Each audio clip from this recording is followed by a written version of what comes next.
What is up, people? Welcome back to Between Thoughts, the podcast where we talk about life, overthinking, questionable decisions, and the strange thing your brain tells or brain decides to remember at 2:37 a.m. You know the kind of thought, like suddenly remembering something embarrassing that you did in 2014. Your brain just goes, "Hey, remember that weird thing you said in front of everyone?" Yeah, and you're like, dude, let's not go there. But your brain insists. And now you're lying in bed, staring at the ceiling, thinking, why am I like this? That's basically what this podcast is about. The strange space between logic, emotion, and the ridiculous stories our mind tells us.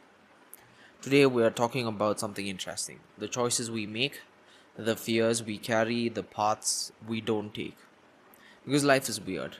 Sometimes we move too fast, sometimes we hesitate too long, and sometimes we just go with the flow. Which brings me to the first thought. There's a quote I once heard that stuck with me, and it goes something like, "Only dead fish go with the flow." Sounds harsh, but but if you think about it, it makes sense. Going with the flow is comfortable. You don't question things, you follow the crowd, you do what everyone else is doing, safe, it's predictable, but sometimes predictable is the most dangerous place to stay. There's a famous example to this with Ed Sheeran. Before he became one of the biggest artists in the world, he was playing tiny shows, sleeping on a friend's couch, sometimes even busking on streets.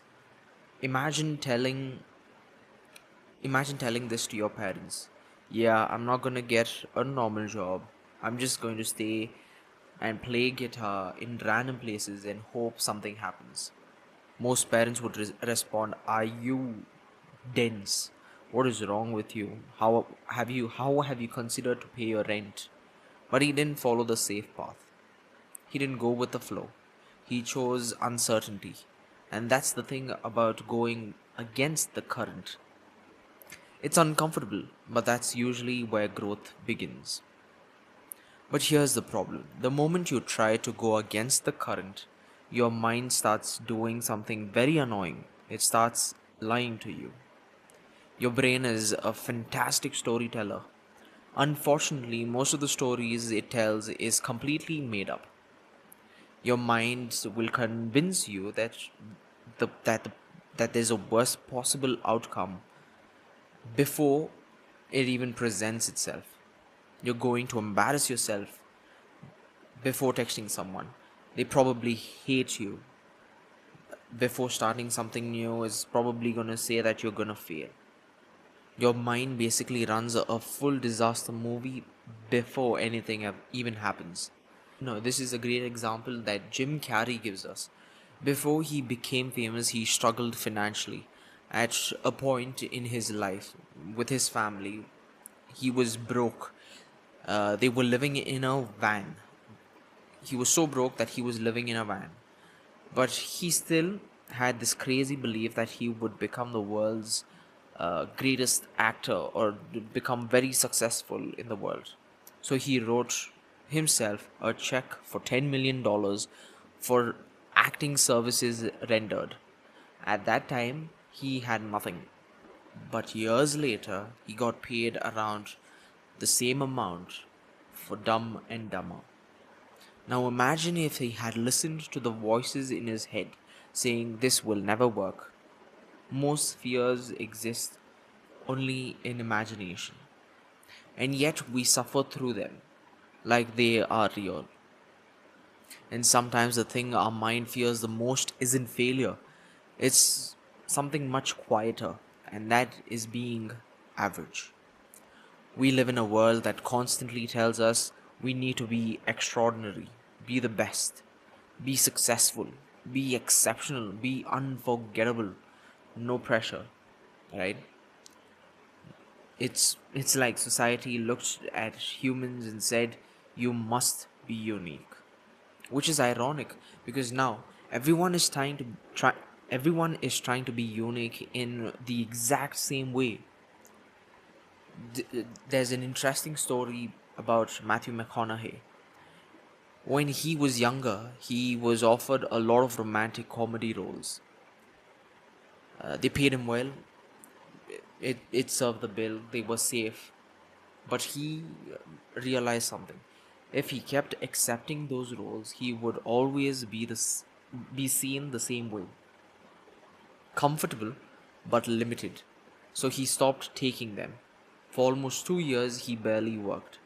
People thought his career was over. Then suddenly, he came back with films like Dallas Buyer Club, Interstellar, started winning awards, getting recognition, and he got an Oscar. Sometimes the fear of being average forces you to make uncomfortable choices, but those choices can completely change your story. But not every regret in life comes from what we did. Sometimes it comes from what we didn't say.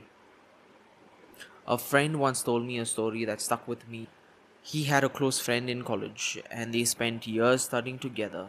They used to hang out together, talk about life, not just small talk, but the long big conversations that you have with one of those close friends. And he always wanted to tell her that he liked her, and he kept delaying it, waiting for the right moment. The right moment never came. One day she told him she was moving to another city, and that was it. No dramatic moment, no big confession, just a quiet realization that the opportunity had passed. Years later, he told me something interesting. He didn't regret liking her. He didn't even regret that it didn't happen. He regretted never saying anything. Because silence sometimes carries more weight than rejections. And sometimes the opposite happens. Instead of holding things in, we say things we can't take back. Burning bridges is one of those things people either regret or secretly feel proud of. You know that moment when someone says, I told them exactly how I feel, which sounds brave, until you realize they also destroyed every possible future interaction. There's a famous story about Noel Gallagher and his brother Liam. This is a band called the Oasis. This was huge, massive success, millions of fans. But constant arguments between the brothers eventually destroyed the band. One fight, a moment of anger, and something incredible ended. That's the strange thing about burning bridges. Sometimes it feels powerful in the moment, but later you realize you might have burned a road you still needed. And that leads to one of the strangest feelings in life, thinking about the path you never took. Have you ever wondered what your life would look like if you made different choices? If you had moved to a different city and opted for a different career, you had a different relationship, if you had seen a different version of yourself. There's an interesting idea in philosophy, and that very decision closes thousands of other possibilities. Every time you choose one road, you silently abandon another. And sometimes those abandoned paths echo in your mind. What if I tried that? What if I said yes? What if I didn't leave? And here's the truth, those paths only look perfect because we never walked them. Reality is messy. No path is perfect. Even the right one comes with problems. So maybe the goal isn't finding the perfect road. Maybe it's learning how to walk the one you're on. Life is strange. Sometimes we follow the crowd. Sometimes our mind lies to us. Sometimes we fear being average. Sometimes we stay silent when we should speak. Sometimes we speak when we should stay silent. And sometimes we spend too much time thinking about roads we never walked. But maybe the point of life isn't to avoid mistakes. Maybe it's to experience the journey fully. even the messy parts. So until next time, stay safe, stay curious, and stay between thoughts.